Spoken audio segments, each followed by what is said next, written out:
Au Niger, 31 militaires nigériens et 63 terroristes ont été tués jeudi 9 janvier lors de l'attaque du camp militaire de Chinagodé, selon un communiqué du ministère nigérien de la Défense. Elle intervient un mois après l'attaque par des djihadistes du camp d'Inates dans le même secteur qui avait fait 71 morts.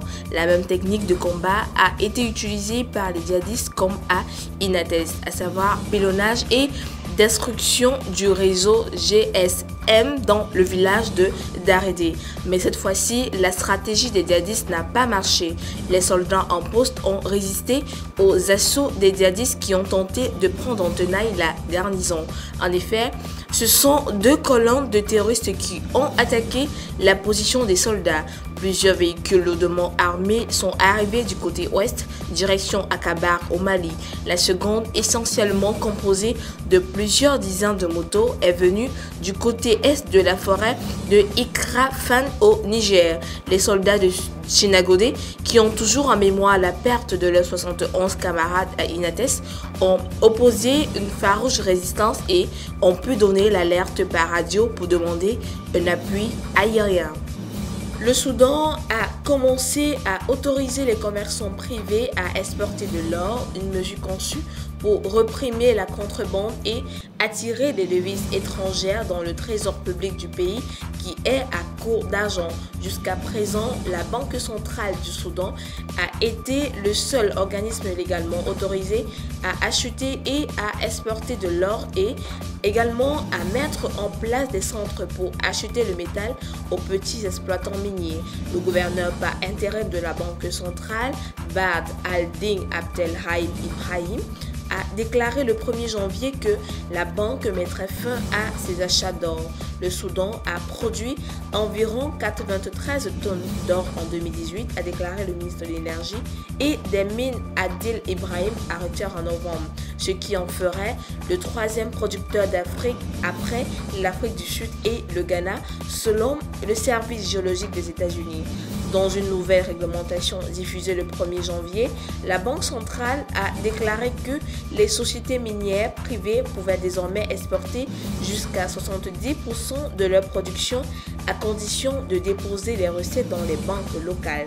Elles devaient vendre les 30% restants à la Banque centrale.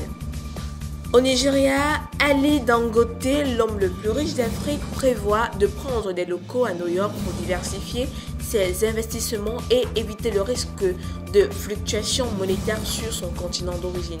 Selon un rapport de Bloomberg, Dangote utilisera la bourse et une bourse existante à Londres pour devenir plus globale après l'achèvement d'une raffinerie de 12 milliards de dollars, soit 650 000 barils par jour, actuellement en construction au Nigeria.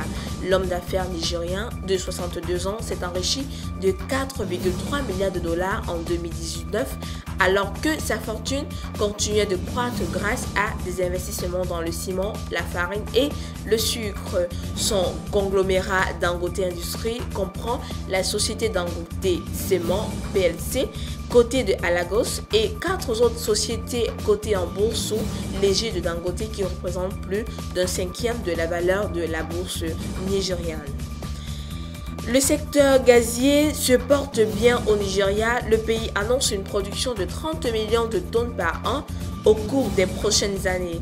L'Afrique pourrait fournir jusqu'à 20% des besoins mondiaux en gaz naturel d'ici 2025.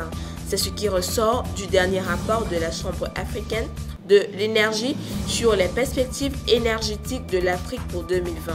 Les découvertes réalisées dans plusieurs pays au cours des dernières années montrent près de 200 000 milliards de pieds de cubes de réserve de gaz, soit suffisant pour fournir les 2 tiers de la demande mondiale actuelle durant 20 ans. Et le Nigeria pourrait bien se hisser au premier rang africain avec une capacité annoncée de 30 millions de tonnes de gaz naturel liquéfié chaque année.